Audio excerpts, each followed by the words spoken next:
Assalamualaikum warahmatullahi wabarakatuh. Selamat malam teman-teman, ketemu lagi bersama saya Dani Ramdhani di channel Ruang Lingkup.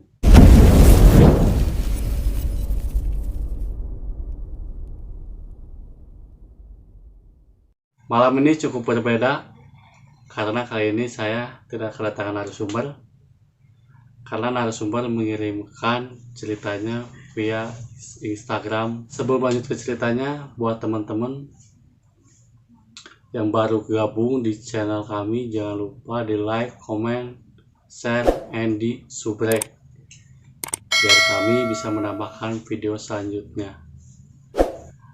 Dan buat teman-teman jangan lupa di follow Instagram kami di ruang_lingkup21 biar kalian tahu update-update kami setiap hari.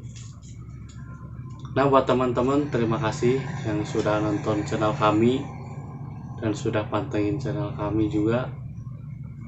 Terima kasih banyak. Dan jangan di skip video ini.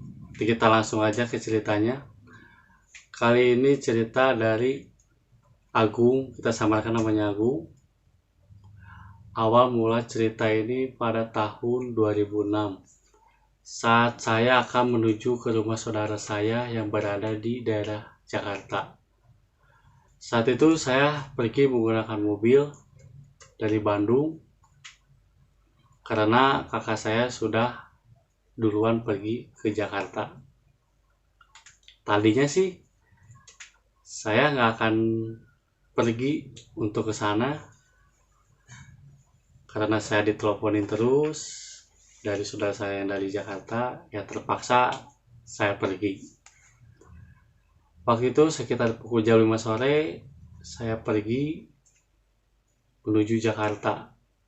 Saat itu kondisi jalan hujan sangat besar, banjir dan macet. Saat itu saya memutuskan untuk masuk lewat jalan tol karena agar lebih cepat. Singkat cerita, saya mampir di kilometer 97 di rest area karena saya sudah kebelet pengen buang air kecil. Saya berjalan menuju kamar mandi. Saat saya memasuki kamar mandi tersebut, suasananya kamar mandi itu bisa dibilang serem. Lampunya sangat redup, terus ada lorong kayak gitu, lorongnya gelap, dan banyak kamar mandinya sangat panjang. Saya di situ masuk ke kamar mandi tersebut. Pas begitu saya mau masuk, saya melihat seorang wanita berpakaian baju putih di ujung pintu.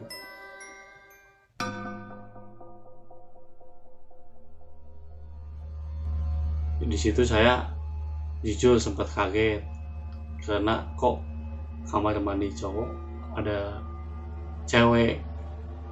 Tapi saya berpikir positif dulu, mungkin lagi nunggu cowoknya di dalam atau apa. Saya langsung masuk, kencing. Saya masuk kamar mandi, saya kencing. Pas saya kencing, ternyata lampu kamar mandi mati dengan sendirinya. Otomatis saya di situ langsung menyalakan sebuah senter HP. Setelah dinyalakan, nyala lagi lampu kamar mandinya. Saya di situ sempat kaget, cuman mungkin lampunya konslet apa gimana, masih berpikir positif ya. Saya langsung keluar jalan kaki menuju ke mobil. Pas saya udah keluar kamar mandi, pas mau masuk ke mobil, saya lihat si cewek tersebut yang tadi di dalam kamar mandi itu ada di depan pintu kamar mandi. Dia melihat saya dengan tatapan muka yang bisa dibilang serem juga.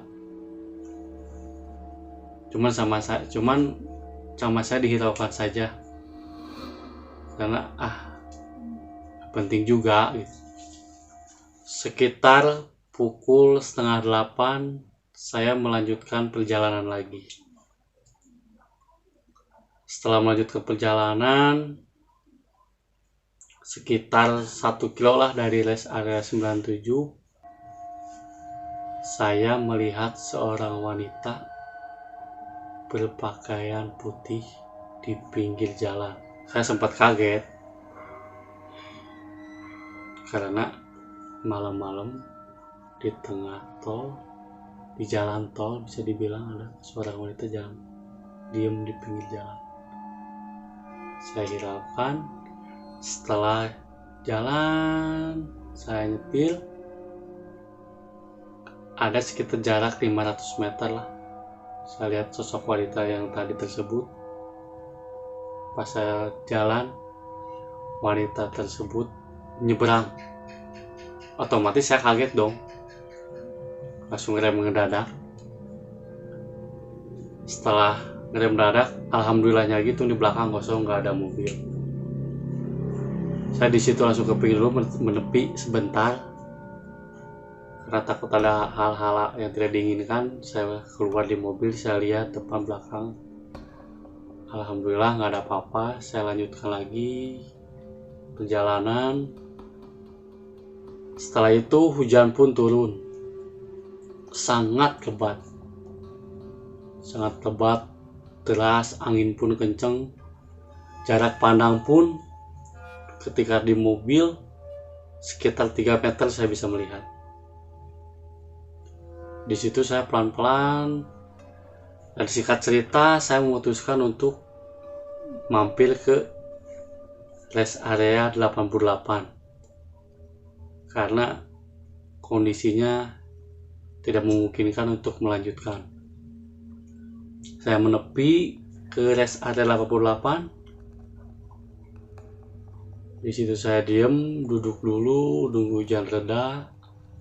Begitu saya lihat ke kaca tengah mobil, di sini saya tengok, astagfirullahaladzim, itu cewek yang tadi berada di toilet ada di belakang jok mobil. Di situ saya pun langsung melirik ke belakang gini. Pas dilihat ke belakang sudah nggak ada cewek tersebut. Kok cewek tadi bisa ikut sampai ke sini? Kan 97 ke 88 jauh kan? Kok bisa ikut? Saya kaget, saya di situ langsung keluar. Saya langsung ke warung. Saya pesan kopi buat tenangin diri dulu, buat ngerelaksin. Saya ngopi, sekitar berhenti adalah 1,5 jam. Hujan pun sudah reda. Saya pun melanjutkan perjalanan kembali. Setelah jalan, mungkin sekitar di kilometer 70 lah, saya melanjutkan perjalanan lagi. Saya sambil lihat kiri kanan. Tiba-tiba cewek di belakang ada lagi. Yang tadi saya lihat di rest area 88, saya itu lihat di kaca, ada lagi nampak. Saya di situ kaget, saya langsung tancap gas.